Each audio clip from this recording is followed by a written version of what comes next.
founder of the Chief Executive and Chief Executive Officer of New South Wales Hen Rescue. Thank you very much for coming. Thank you for having me. Could you state your full name and job title for the record and take either the oath or an affirmation? I'm Catherine Rachel Smith, and I'm the CEO and founder of New South Wales Hen Rescue, which is a voluntary position. I'll do the affirmation. Sure. I solemnly, sincerely and truly declare and affirm that the evidence now about to be given by me shall be the truth, the whole truth and nothing but the truth. Thank you very much. And would you like to commence with an opening statement? Yes, I'm just going to say a few words. So my role in New South Wales Hen Rescue, which is a small organisation, has seen me rescue many ex-battery hens. That's the main animals that we rescue, but also take in a lot of stray animals, and also when there's been a cruelty case, there have been times when nobody else has done anything and we've been able to negotiate with the guardian of the animal to release them to us. So I've got quite a unique perspective on the role of the RSPCA and the police and the Animal Welfare League and DPI because of my own personal experience with them through the hen rescue. The case that's probably the most relevant to this is the case of the Lakeland hens, which was in June 2018 and is covered fully in my submission. But it was basically, to sum up, it was a case where approximately 5,000 free-range, intensively free-range hens were starved and dehydrated to death by, well, actually only about 1,000 of them were starved and dehydrated to death, but the others were still starving. And there was a period of time from when it was reported by a member of the public to the RSPCA and police. There were then 10 days where no action was taken.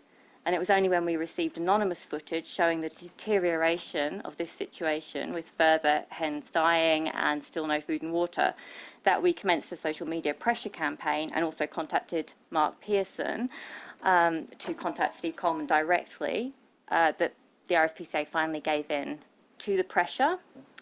And the result of that was that whilst charges were pressed against Sean Stone, the farmer, not a single hen was saved.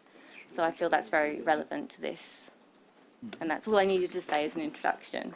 Thank you. Hi, thanks for coming, Catherine. In your submission, you give significant detail about the Lakeland hen incident, which was extremely distressing.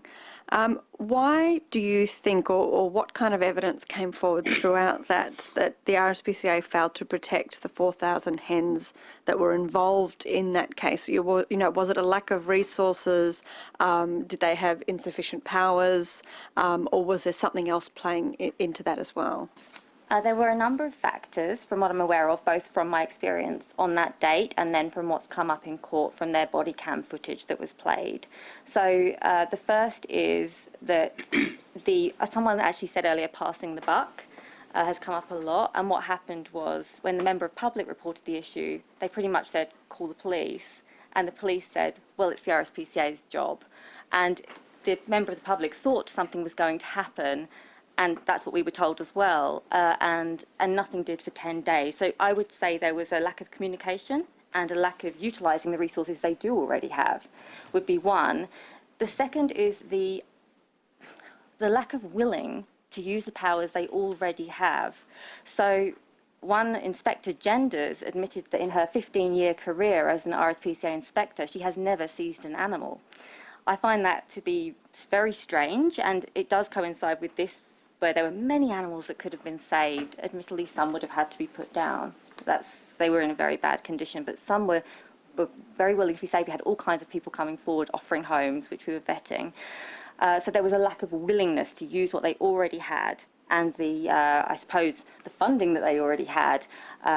They turned up on the night when they finally, and their words on the body cam footage, they're here because of the pressure. Meaning the social media pressure. They didn't bring a light. They had some weak torches. I mean, I can get a decent light in Bunnings. I could probably afford that myself. I feel that they could have done the same. RSPCA, I believe, have enough funding for a decent light from Bunnings. So it's a lack of doing what they could do. Now, and then there was a lot of cover-up. So after the incident, on the, so 21st was, 20th they first attended, they came back on the 21st, but they didn't rescue anyone. And on the 24th, I spoke to Steve Coleman, and he said there was potential for rescue and that he was negotiating with Sean Stone, the farmer, but that the fact that we had been there had made it harder.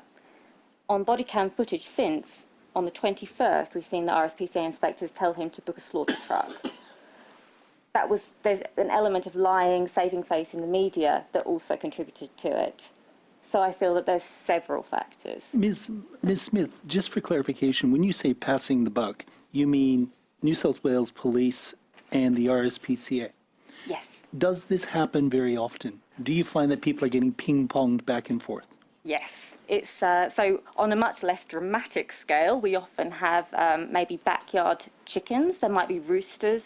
An example is chickens that were being fed only white flour. They were being kept in an old air conditioning unit that was on the side of someone's house. They were only alive because the neighbour kept popping by and putting some greens through.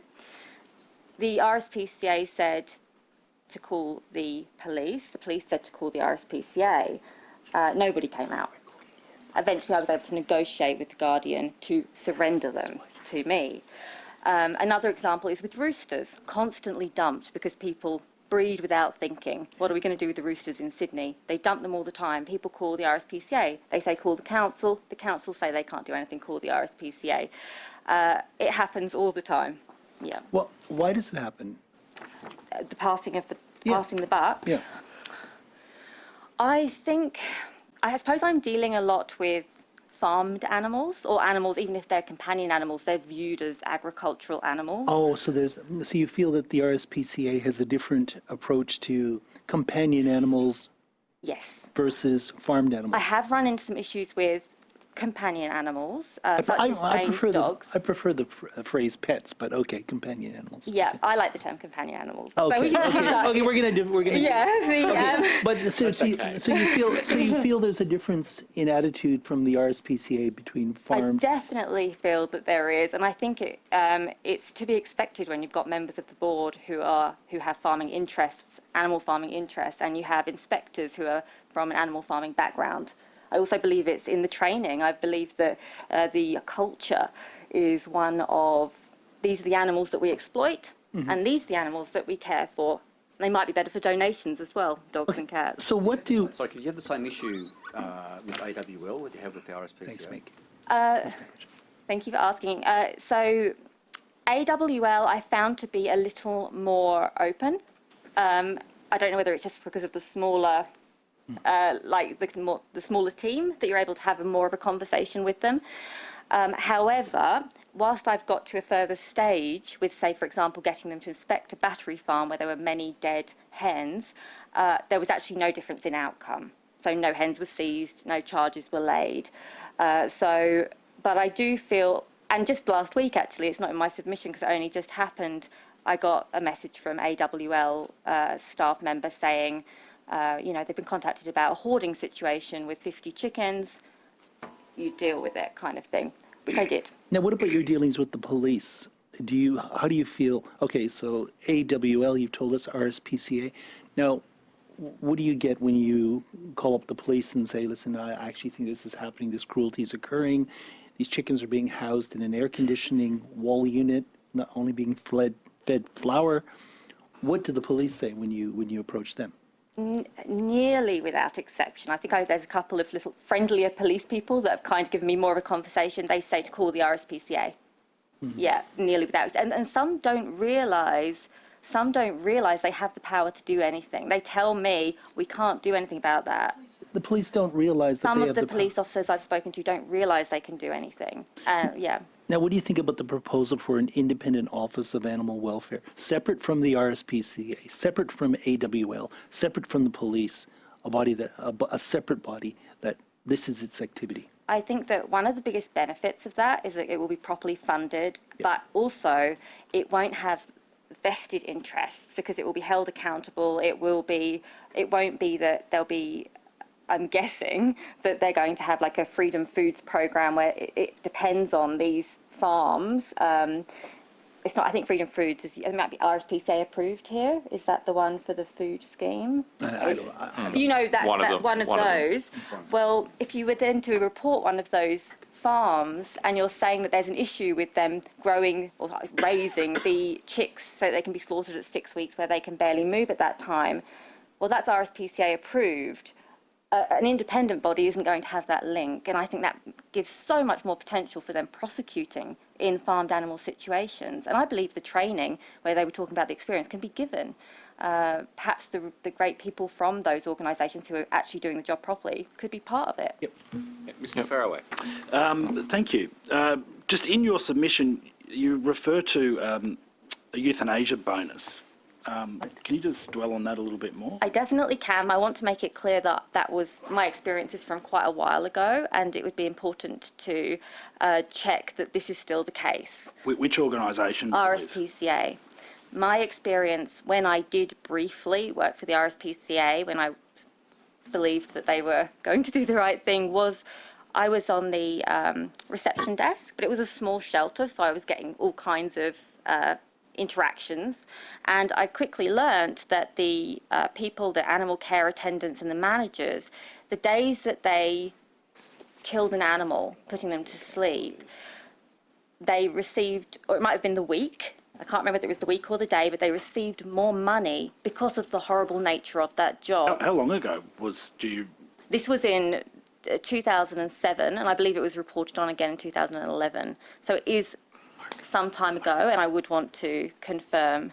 Yep. So just moving on, in your submission also you talk, and just following on from the previous questions, animal ag board members, and I quote, it says, board members of the RSPCA, including the very people who abuse animals, animal agriculture farmers. The RSPCA board should not include anyone who profits off the exploitation of animals. So I would say to you that do you not believe that there are good people that would be able to participate on the RSPCA board that have a connection to agriculture that would not be fit for those roles?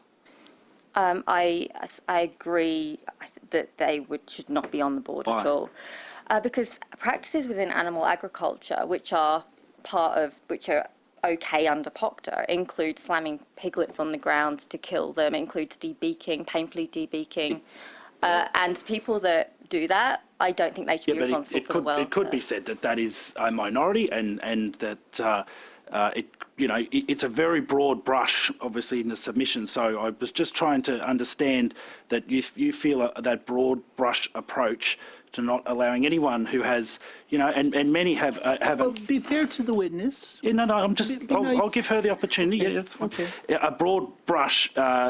To anyone that has a tie to agriculture, because many in agriculture, it is their life, it is their farm, it is their lifestyle. I just think it's far too broad brush approach. So yeah, okay. The question is, do you believe? Yeah, statement first. Do you believe that is under the current structure of the RSPCA? Do you really think that would be a benefit? From my experience... To not have the expertise, that's where I'm going with the question. From my experience, I have had no luck trying to get any kind of help for animals who come under farmed animals from the RSPCA or AWL. I think that it would be impossible for someone who's, as you said, I think their life revolves around it, their income, their family, supporting their family, to then step back and say, actually, this whole part of my business is cruel. Debeaking is the standard industry practice. It's not rare. Slamming piglets on the concrete is standard industry practice. You will see it in, I can't say every piggery and hatchery, but on the majority. As for the good people, of course they may be very good people, good to their families, good to humans, but to animals, ultimately they're killing them. I don't believe that killing them, those people killing them, should be responsible. Taking away, I suppose, from your specialised view around hen rescue, do you believe that sending a cow to slaughter is exploiting the animal, and that person that operates, a beef or cattle station or farm should not participate on the RSPCA board? Correct. And just to clarify, that your concern is that anybody that's within that industry would have a conflict of interest when it comes to, we just heard from the Animal Welfare League about Proctor needing a whole review. We heard from Animals Australia this morning talking about the sentience of all animals and that the current laws aren't strong enough to protect these animals. So you feel that anybody, no matter who they are, could, if they've got a conflict, that it will affect their role I there. believe it will affect their role. I believe there will be poorer outcomes for animals. I also think that if someone puts themselves in the shoes of the cow going to slaughter, are you being exploited? If it was you, yeah. Mr. Veach? Thank you. Ms. Smith, in your submission, you talk about conflicts of interest and you talk about the RSPCA approved foods program. Can you just elaborate a bit more about how you, how you see that conflict playing out for the RSPCA? We had AWL here a bit earlier, and I don't think they actually participate in those programs. I don't believe so. Yeah, I stand to be corrected, but I don't think they do. So can you just talk to the committee through your concerns around the conflict of interest exposure of the RSPCA by being involved in those food programs? I believe that there's some massive issues. If we take the chicken meat industry and their approved farms that I have visited, the conditions in there, I've seen chickens kicking, unable to stand, like basically going round in a circle because they've been grown to be too big too quickly and they're still little chicks. I've seen the RSPCA approved perches, hay bales, like great, let's give them, but they can't get up there because the breeding means they're too big. They can't move up there. Now, it just doesn't mesh with wanting the best for animals, and to actually profit and for that to be a major part of your business model, how can that possibly be in the best interests of the animals? I just don't see it. When it comes to prosecuting, for example, or looking at the law and seeing what can we change. I mean, if they're making money from it, how are they going to look at it without that prejudice? Okay. And I think you might have been in the room when I asked the previous witness about, greater parliamentary scrutiny around the activities, regardless of whatever the structure is after the reviews of the legislation the government's talking about, whether there be an independent office or advocate, or whether they still continue to fund the ACOs. My question was around, at least once a year, sitting here in front of a parliamentary committee where their activities could be scrutinised from a parliamentary perspective. What are your views about both for and against that model? I think it's better than nothing, but I think it's a very small step. I think that, yes, they need to be scrutinised. It's quite ridiculous that what they did to those hens and what I've seen them do or not do to help other animals, but it needs to be more. It needs to be more than that. Okay, so just to put in context, I don't think the Independent Commission Against Corruption Commissioner would think it's a small step coming to sit in front of a parliamentary inquiry, and I certainly know that the public servants don't think it's a small step. So, you say it may be a small step. It is not a small step. There are a number of government agencies, ombudsmen, that actually have to do that every year, sometimes twice a year, and it is no small step. But it's not getting the independent office, is it? It wouldn't be that you're talking about. It could well be both. Okay. My question was, regardless of what is the structure that's put in place, do you agree there should be... I agree there should be scrutiny, yes. Parliamentary scrutiny, yeah. Mr. Benazia? Just a couple questions about your organisation to start off with. How many hens do you hold at any sort of given time? We work in foster homes, so you know how the AWL had their main, but Yep. we just work in foster homes. So we've gone from anywhere between 500 to 12, depending on whether we have the different rescues and so we're small. Okay. Yeah. And what would be the breakdown roughly in terms of, I guess, the source of hens? So you've talked about convincing owners to hand them over to you. In your submission, you talked about the Lakelands one where you went, essentially illegally went into the property, grabbed them, and on the way out you were crash tackled. And how many are a result of, I guess, the RSPCA or the AWL actually handing them over to you for you to manage? A rough breakdown. For the actual ones who we take in and we're able to, about 25%. But we get contacted about a lot more who I've via email, and people say I've tried contacting the RSPCA, and what I have to do, because I mean, we're so tiny, is I give them a list of animal sanctuaries that might be able to help. And I'll say, if they have no luck, come back to us, because I want them to be safe. But I give them a list because, so I'd say I get contacted about a lot more, but we have a tiny... So 25% you would say is from the owner? Yes, because Yep. usually we were set up really to be for ex-commercially farmed hens. And how much would you say you get from, well, I guess I'll use your words, liberation? You mean When you've gone in there and grabbed them yourself because you feel RSPCA and AWL aren't doing anything? Oh no, the Lakesland was the only time I tried to do that. Lakesland was the only one? Yeah. Yeah. And it was a very strange circumstances. That doesn't come up usually in our day-to-day work. Yeah, okay. Now, I don't want to put words into your mouth, but touching on what my colleague, Mr. Farraway, was speaking about in terms of Animal Ag Board members, you state that the RSPCA Board should not include anyone who profits off the exploitation of animals. And taking what you've said already, do you believe that any animal-based agriculture is exploitation? Yes.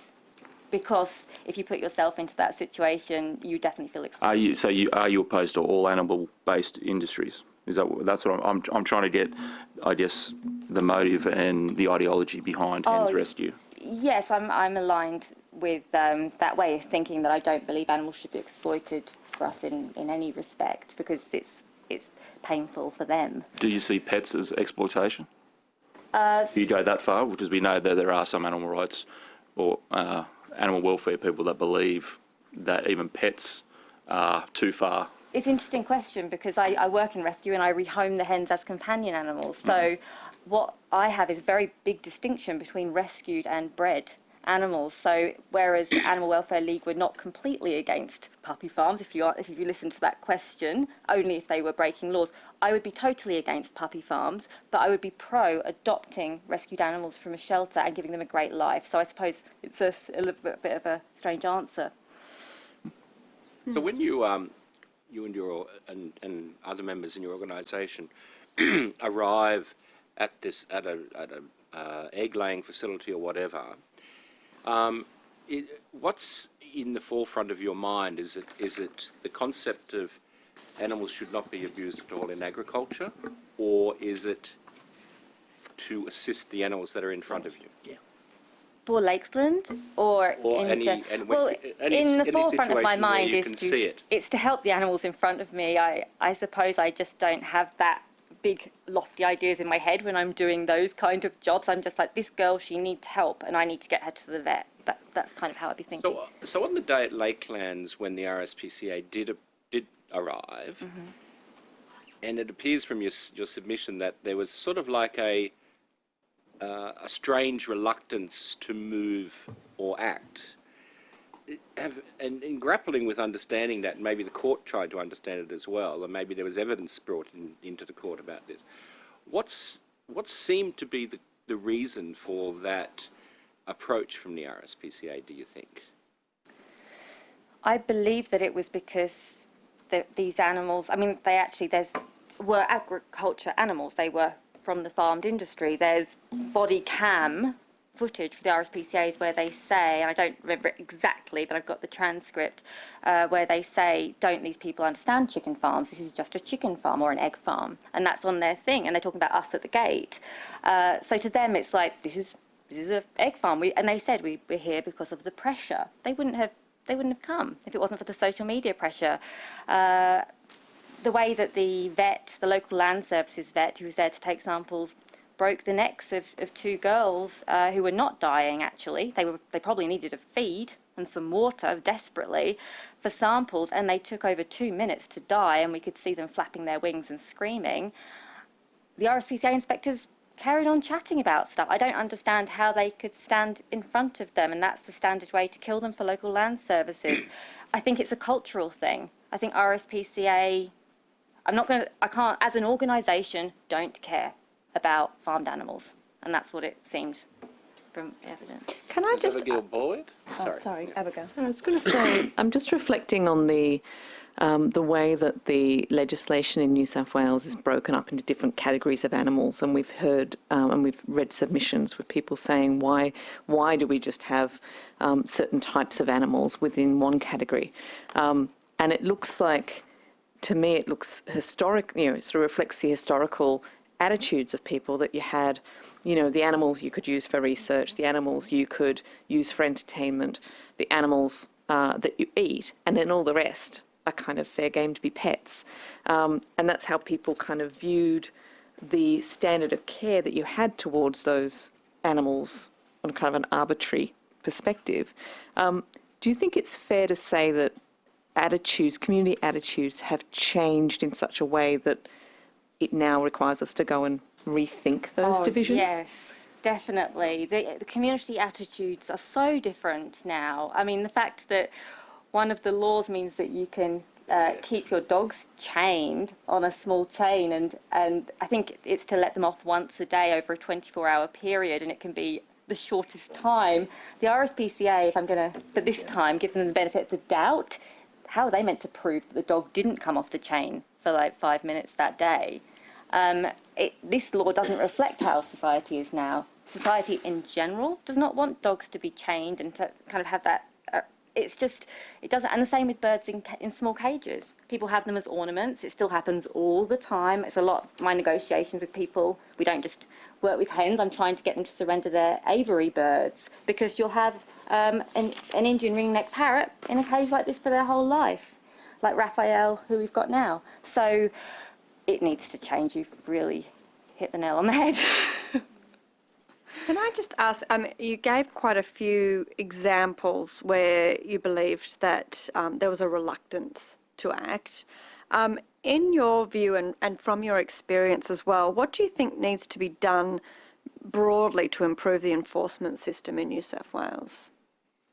I think that, firstly, to say that the enforcement system should not have these links with agriculture. I truly believe it would make such a huge difference. Whatever your views about agriculture generally, for this, enforcing animal cruelty laws, it shouldn't be about that. I believe that training and culture. So if you were to start a new office for this, the culture could be brought up. You know, that this is a culture of respect for animals. These animals are individuals. A flock is not just a flock of like just a flock with no one in it. These are individuals who all have different personalities, just like a dog. And I think that culture and the appropriate training, and then the funding, of course, but it's the culture that would change the reluctance, because it would be the done thing that you help animals no matter what their species. Whereas at the moment, it's not the done thing to help chickens. So. Thank you. Any other questions, Tom? Very interesting. Do you have anything else to add that you feel hasn't been sort of covered in the inquiry? I think that there's also the willingness to kill. I know that we use the word euthanasia, and sometimes it is. Sometimes I think somebody mentioned when there's been a trauma, the animal needs to be put out of their misery in a kind and gentle way. Euthanasia is not slaughter, which is the RSPCA currently termed. They said they euthanized the Lakesland hens. They were actually sent to slaughter with a commercial company that always does that. There was nothing special about those deaths, and they didn't need to die. They need to not be so quick to kill. There were people waiting. We had a huge database of homes. We had the fundraising ready to go for those hens. I've seen it with dogs and cats when I worked at Animal Liberation. You'll see in my submission a hoarding situation where Animal Liberation New South Wales were willing to help rehome around 80 cats. And there were many kittens, so they would have been very friendly and able to be brought up. The RSPCA just decided to kill them all. I don't believe that's euthanasia. I believe that's another cultural thing that we need to challenge. And if there was an independent office, or if people were being held accountable, I believe that should be part of it. So it sounds like there's a lack of communication or working amongst groups. Yes. Where potentially another charity or group could step in and say, I can actually help with this situation. That's right, a lack of communication, and the fact that there are multiple, I think it came up in the last conversation with Animal Welfare League, there are multiple groups, means you do get this passing the buck. Whereas if there was one uniform group, not the RSPCA, because they are probably the worst as far as enforcing this, we could achieve amazing things legally and as far as convictions for animal cruelty and completely change the culture. Now you said you worked at the RSPCA. What did you do when you worked there? it was quite a long time ago, but I was on the desk, the front desk. I think. Oh, it like was- so dealing with people coming in and out. But the shelter's small at Katoomba in the Blue Mountains, so it's not like the Yaguna one. So that's why in my submission you'll see a man brought the 3 rabbits, and I was asked by the manager, Kathy, choose the cutest one, the other 2 are going to be euthanized. They were healthy and friendly. It was a really horrible experience, and I'd gone in there with thinking it was going to be great and a chance to work with animals. So I am aware that time has passed and things may hopefully have changed for the better, but I felt it necessary to put in there because from what I see now, I'm seeing those things repeated and hearing those things repeated. So, yeah. So was it many years ago?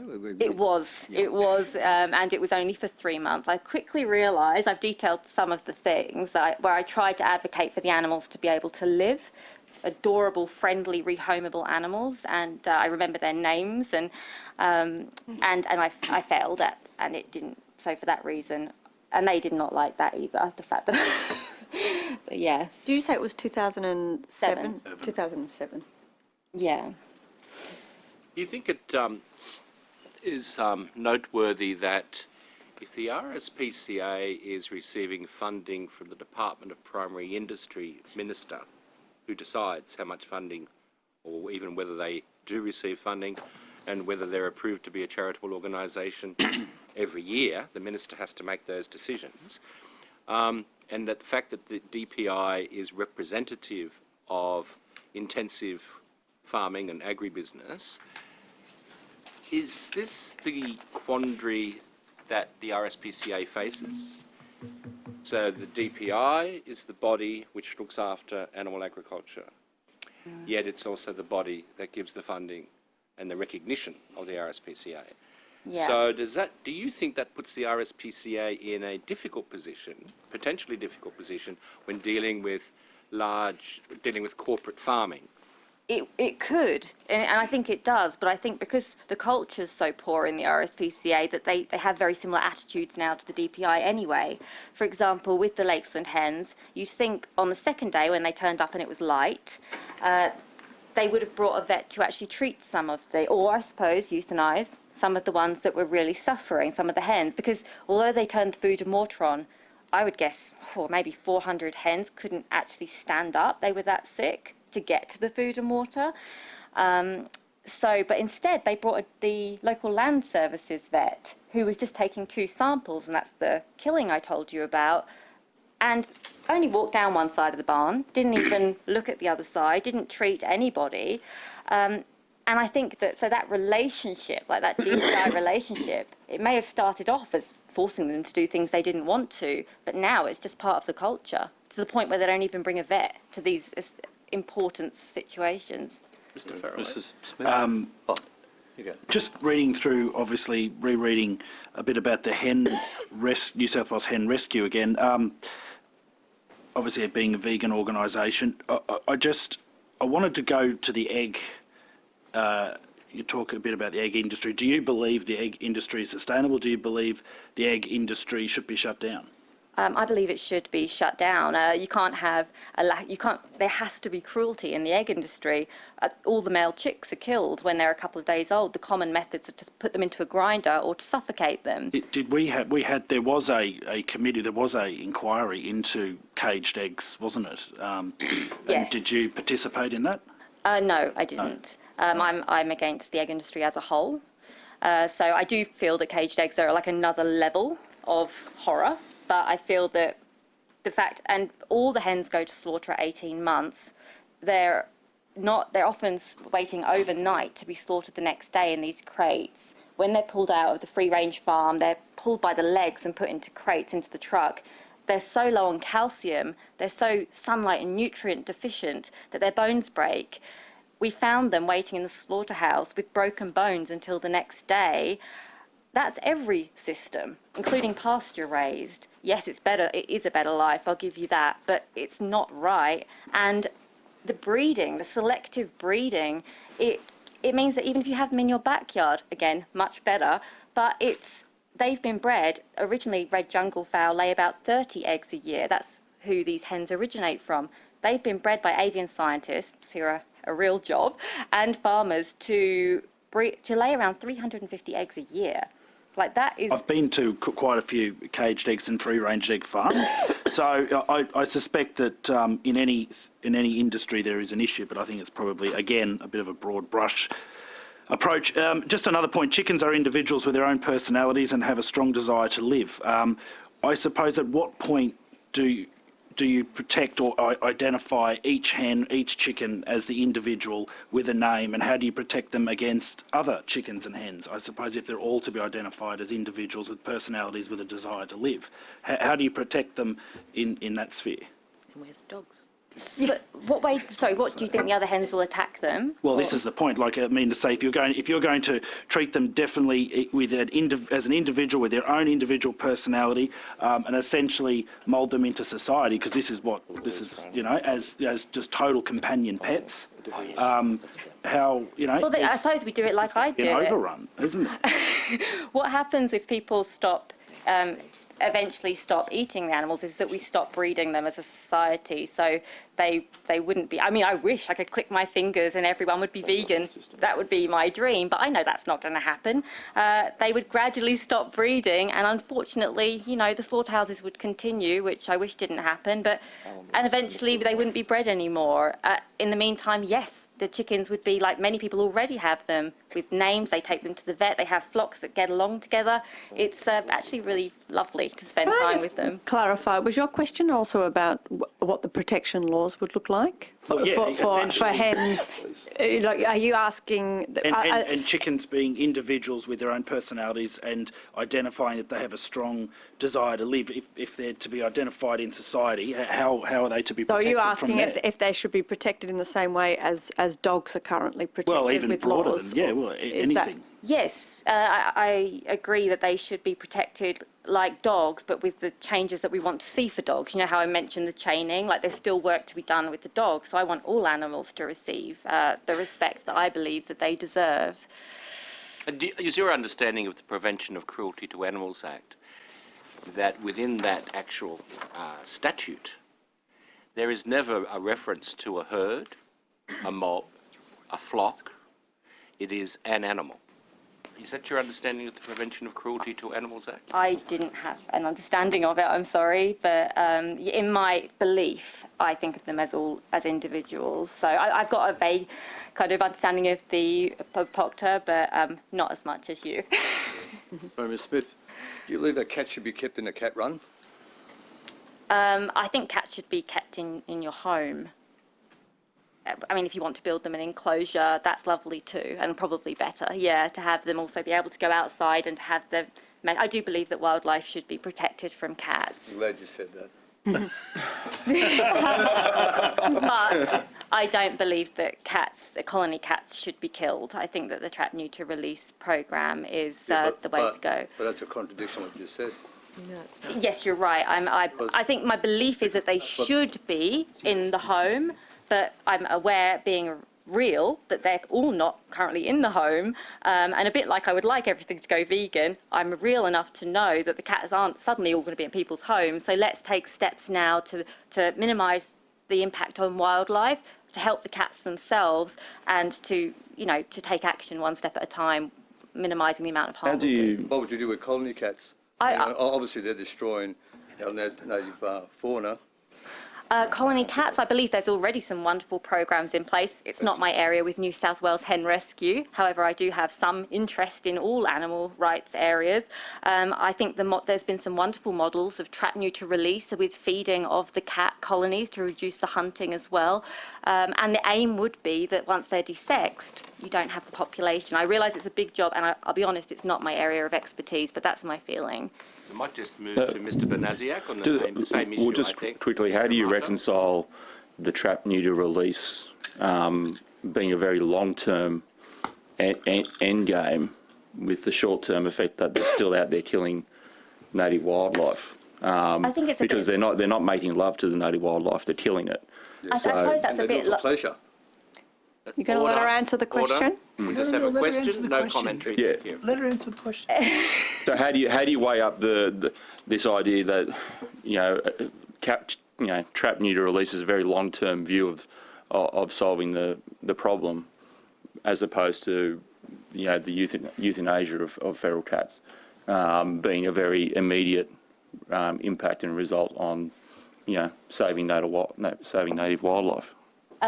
From the research, I believe that it's not always as simple as that, and often if you kill them, other cats will come in to start with, so it needs to be a long-term project. However, I would answer it in the same way as if you'd asked me about animal agriculture. Animal agriculture destroys more wildlife from land clearing and from even the fields for the grains to feed the animals than cats. There's an argument to say that actual plant-based agriculture. I'm so glad you asked that. Yeah. I'm so glad you asked that, because if we it eat was the a question because I heard the inflection at the If end we- of it, Mr. Benazio. If we eat the plants directly as plant-based eaters and as vegans, not only can we get all of the nutrition that we need, but we are eating way less plants than if we first of all put them into animals like cattle, kill the animals using more resources, also they're putting all these gases into the earth, and then eat the animals. The amount of land clearing in the Amazon, for example, for soy is about, I believe, 85% of that land clearing is for animal feed. If we ate that directly, we could rewild so much of that forest. So Okay, we're thank you just for going to- asking. Nothing Thanks very much. nothing beats a steak. We're now though, just going to nothing. have I'm to concerned about wind- the sentient insects that have been poisoned. Order. We're just going to have to wind this back to the terms of reference. So questions from members, please reflect the terms of reference. Juicy steak. I just want to thank you for your evidence. I just want to thank you for your evidence. I don't necessarily agree with it, but you have actually thought through the arguments. Your views are sincere, and I just want to thank you for your evidence. Thank you. Thank you. Thank you very much.